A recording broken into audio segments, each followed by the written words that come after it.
Afternoon sir, मैं Shrikant sir पते। हम लोग एक स्मार्ट ग्लव्स बनाए हैं जो डीप एंड डम कम्युनिटी के कम्युनिकेशन के लिए यूज़ करेंगे। मैं आपको डायरेक्ट इंट्रोडक्शन पे बताता हूँ।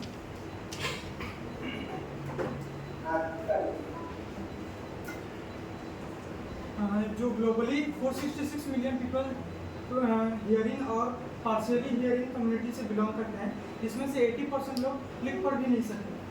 एक्चुअली जो अगर हम जो डीप लोग होते हैं उन लोग सुनेंगे नहीं तो बोलेंगे क्या, तो सीख ही नहीं सकते उन लोग। तो इससे क्या होता है कि जो हियरिंग कम्युनिटी होती है और जो डीप एंड डम कम्युनिटी है, दोनों के बीच में कम्युनिकेशन गैप होता है। जो डीप व्यक्ति होता है वो सामने वाले को साइन लैंग्वेज के थ्रू समझाने का कोशिश करता है, अपना एक्सप्रेशन समझाता है, लेकिन जो सामने वाला हियरिंग कम्युनिटी है वो समझता है, किस वे में समझता है, कितना तक समझता है, ये उसकी कोई गारंटी नहीं होती।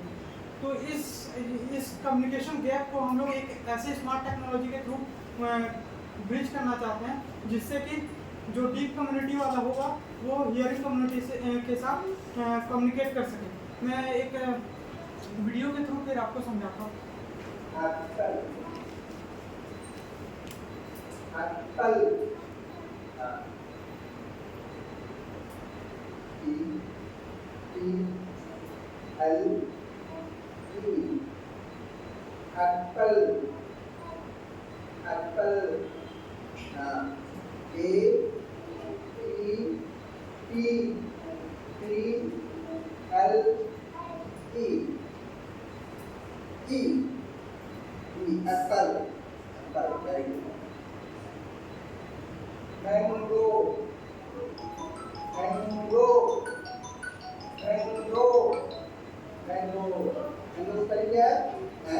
एग्जाम लेने आया हूँ, थोड़ा लगा एग्जाम लेने आया हूँ एक्सटर्नल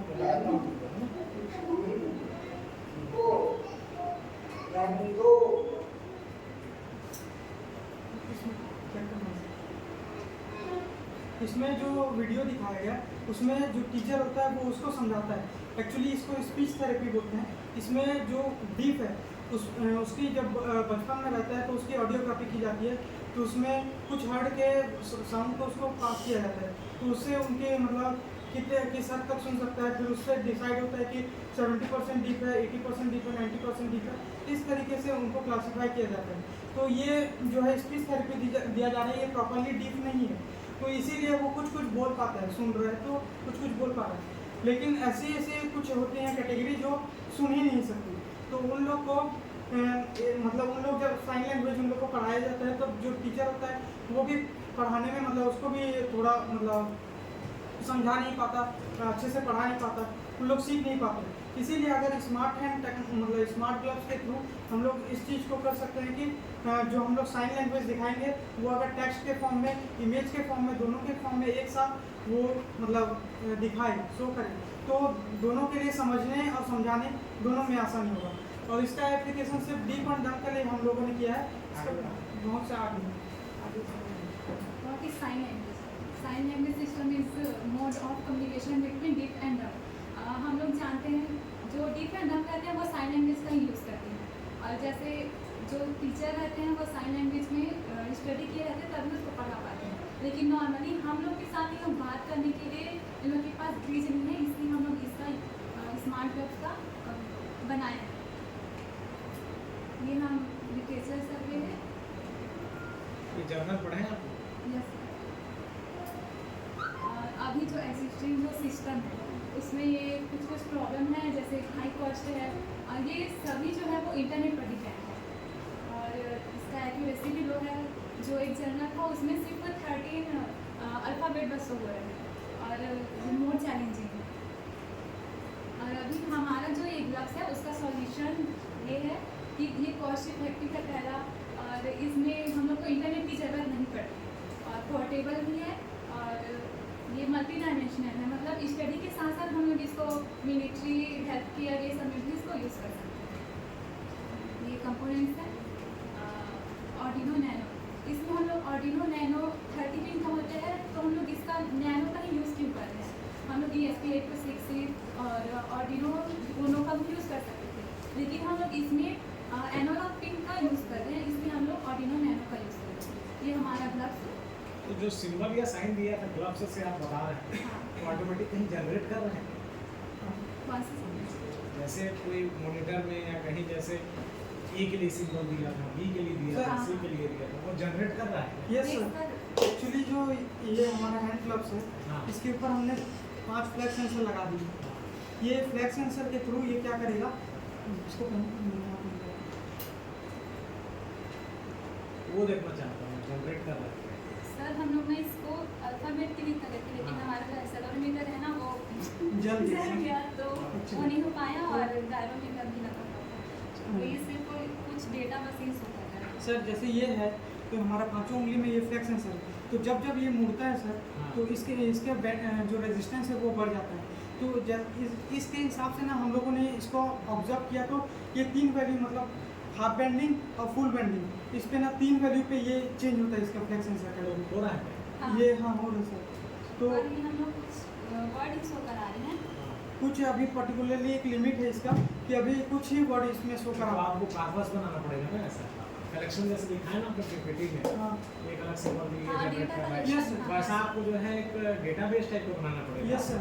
ताकि आप जब भी वो जो बाइंड हो रहा है या मूव रहा है Yes, वो जनरेट करके देगा तो सामने वाला तब तो समझेगा यस सर वो एक्चुअली पूरा साइन भी करेगा।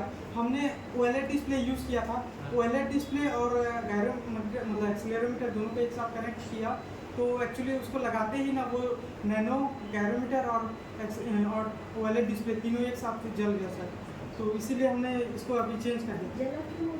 मैम शायद ना उसका लोड ज़्यादा हो गया था तो उसके लिए ये OLED नहीं ले सकते सर हम लोग को सर। एनालॉग पिन की जरूरत है ESP 8266 में एनालॉग पिन एक ही होते हैं और इसमें 8 पिन होते हैं। हम लोग ऑर्डिनो उनो का भी यूज़ नहीं कर सकते। तो उसका अल्टरनेटिव सॉल्यूशन क्या हो सकता है क्योंकि बाद में इम्प्लीमेंट करो फिर जल जाएगा नहीं जलेगा सर। उसका अल्टरनेटिव सॉल्यूशन ये है कि हमने अलग से एक बैटरी लगाया है। अगर एक ही चीज़ से हमने सब चीज़ को कनेक्ट कर दिया लोड हो गया उसका। हाँ लोड हो गया सर तो इसीलिए वो जल गया तो इंस्टेंट बनाने के लिए हम लोग इसको अपनी बैटरी से आइडिया अच्छा है हाँ। अगर इम्प्लीमेंट हो जाए ना यस सर बहुत बढ़िया है। ये मैंने और जो रिसर्च पेपर लिखा है ना जो सर्वे में दिखाया Yes, उस पेपर को देखो और उसके और आपके परफॉर्मेंस में इम्प्रूवमेंट कैसे हाँ सर अगर परफॉर्मेंस इम्प्रूवमेंट हो जाएगा तो एक पेपर बन जाएगा यस सर ये डॉक्टर मेरे पास वो NIT के हैं हाँ। तो मैंने उनको भी ये दिखाया पूरा मतलब जो काम कर चुका हूँ उनके थे भी तो उन्होंने कहा कि हाँ इस पे काम कर सकते हैं और बोल रहे थे कि कुछ दिन के बाद इस पे चालू करेंगे करके।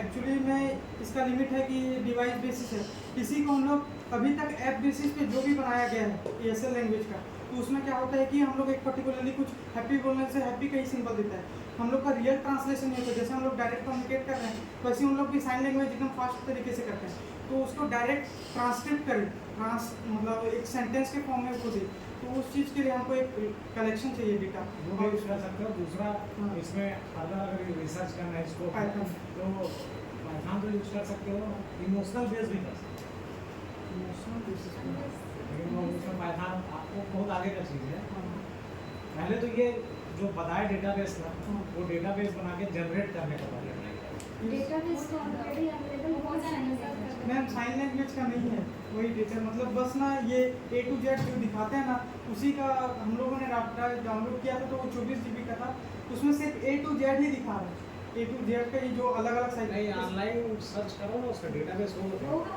ऐसा जरूर हो नहीं सकता हर चीज़ का डेटाबेस अवेलेबल सेंटेंस का बोल रहे हैं कि हाँ अल्फाबेट सेंटेंस का मैम सेंटेंस का सेंटेंस नहीं था सिर्फ अल्फाबेट का था Alphabet। अल्फाबेट के थ्रू ही हम लोगों को ना सेंटेंस बनाना था जैसे एप्पल का डालना है तो एप्पल का नहीं आप थोड़ा अल्फाबेट ढूंढोगे ना तो मेरे को लगता है मिल जाएगा सर नहीं नहीं, इसका सर, देखिए सर। बहुत ढूंढे हैं जैसे मेडिकल इमेज का पहले नहीं हुआ करता था केगल की वेबसाइट बहुत सारा मिल जाता है हाँ है सर ना वही। वैसे कोई इसका ना डिसेबल वगैरह का कोई होगा कहीं ना कहीं जो स्कूल चलते हैं ना जैसे बाहर में जो लैब है जो जैसे हैदराबाद में या बेंगलुरु में इसका एक यू MP में नहीं है। नहीं ये तो फिर हम लोग डेटा भी रखते हैं स्पीच एंड हियरिंग का है ना वो जो हैदराबाद में वैसे ही हम वहाँ पे- लिंग्विस्टिक लैब में कहीं ना कहीं होगा इसमें ढूंढना पड़ेगा ठीक और फिर उसी से सेंटेंस बनेगा सेंटेंस है ना वो जो अल्फाबेट अगर वो कर लिया और पूरे उसकी जो मात्राएं हैं वो सब डिटेक्ट कर लिया तो नीचे नीचे फटाफट से बोलेगा उसका सेंटेंस दिक्कत भी यही आ रहा है सर कि जैसे मेरा हाथ बड़ा है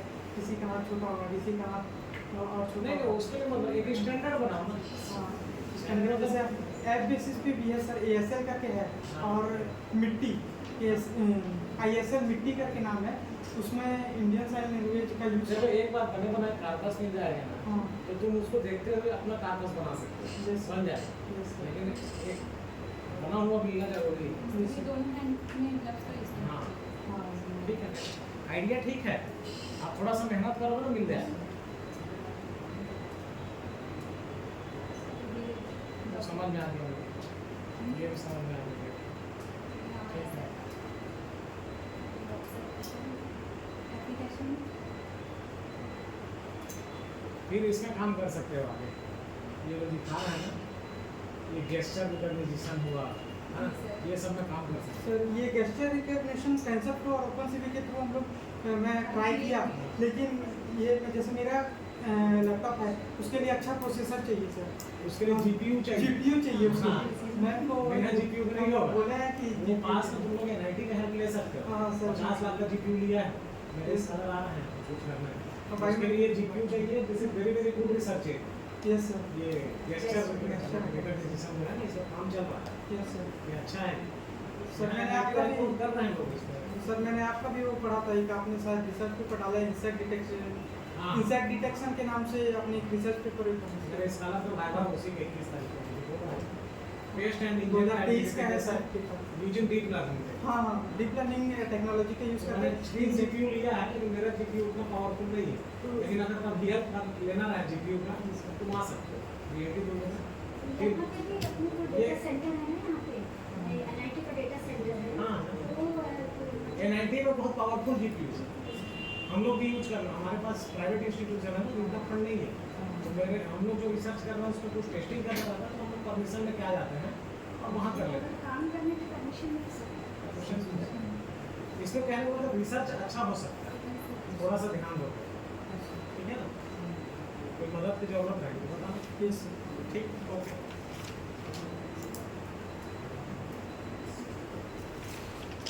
ठीक है।